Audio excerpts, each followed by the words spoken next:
সকলকে জয় যিশু।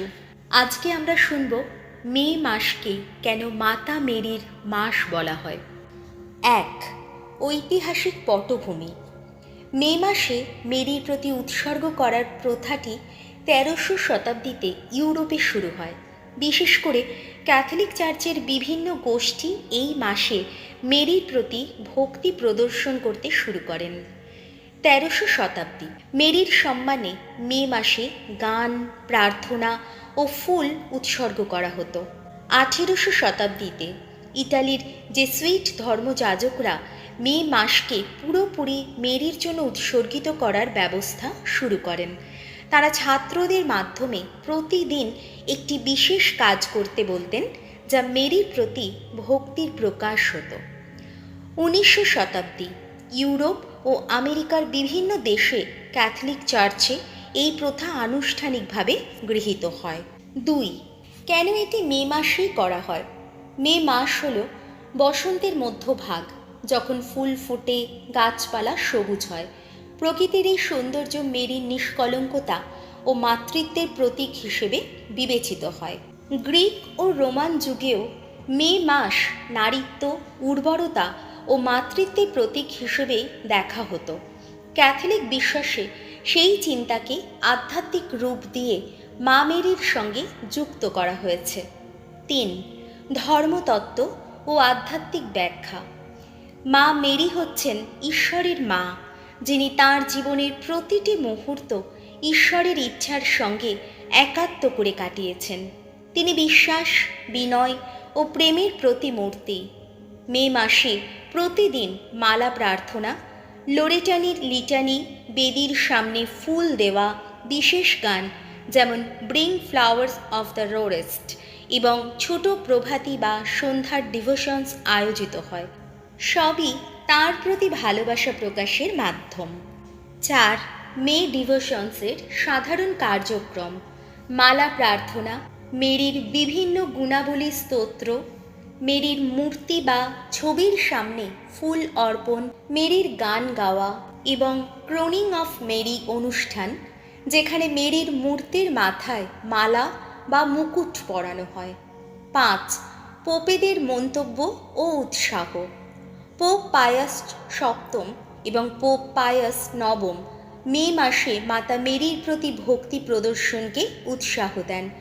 পোপ পল ষষ্ঠ তাঁর অ্যাপোস্টলিক এক্সহর্টেশন মেন্সে মায়োতে উল্লেখ করেছেন, মে is a month which the faithful have long dedicated to Mary. In this month, Christians offer up to Mary from their hearts an especially fervent and loving homage of prayer and veneration, যেটির বাংলা অর্থ, মে মাসটি এমন একটি মাস যা বিশ্বাসীরা দীর্ঘদিন ধরে মা মেরির প্রতি উৎসর্গ করে আসছেন। এই মাসে খ্রিস্টানগণ তাঁদের হৃদয় থেকে বিশেষভাবে উষ্ণ ও ভালোবাসাপূর্ণ প্রার্থনা ও ভক্তির মাধ্যমে মেরির প্রতি শ্রদ্ধা নিবেদন করেন।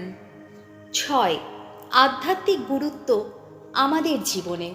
মে মাসে মেরির জীবনের বিভিন্ন গুণাবলী নিয়ে চিন্তা করা হয়, যেমন বিনয়, আনুগত্য, বিশ্বাস, ধৈর্য।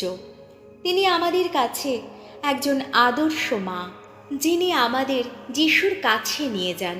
এই মাসে বিশ্বাসীরা তাঁকে বিশেষভাবে সম্মান ও ভালোবাসা জানিয়ে ঈশ্বরের কাছাকাছি যেতে চেষ্টা করে।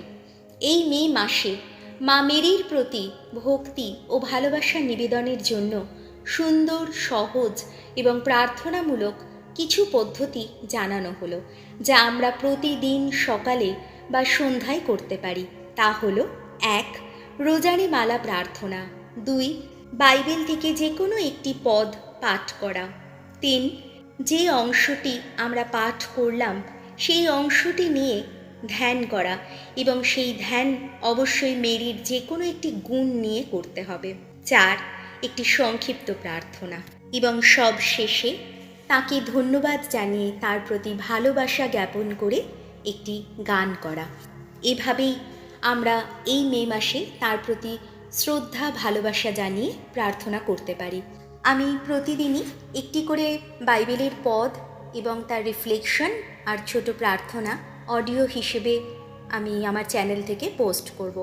সকলকে বিশেষ অনুরোধ, যারা যারা এখনও আমার চ্যানেলটি সাবস্ক্রাইব করেননি তারা আমার চ্যানেলটি সাবস্ক্রাইব করে দিন প্লিজ। তাহলে এখানে এই চ্যানেল থেকে আরও অনেক রকমের প্রার্থনা, আরও অনেক কিছু আধ্যাত্মিক বা ধর্ম সম্পর্কে আপনারা অনেক কিছু জানতে পারবেন।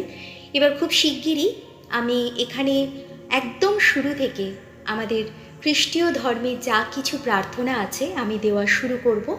কেননা অনেকেই আছেন যারা হয়তো খ্রিস্ট ধর্ম গ্রহণ করেননি কিন্তু খ্রিস্টকে ভালোবাসেন, এবং আপনারা অনেকেই জানেন না যে প্রার্থনা কেমন করে করতে হয় বা আমাদের প্রার্থনা কী ধরনের হয়।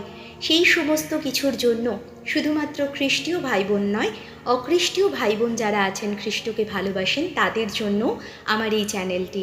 তো প্লিজ যারা যারা এখনও সাবস্ক্রাইব করেননি তারা দয়া করে সাবস্ক্রাইব করে দিন এবং এই চ্যানেলটিকে বেশি বেশি করে শেয়ার করুন, যাতে আরও অনেক মানুষের কাছে আমাদের প্রভুর বাণী পৌঁছে যেতে পারে। আসুন এখানেই শেষ করছি। সকলে ভালো থাকবেন, সুস্থ থাকবেন। সকলকে জয় যিশু।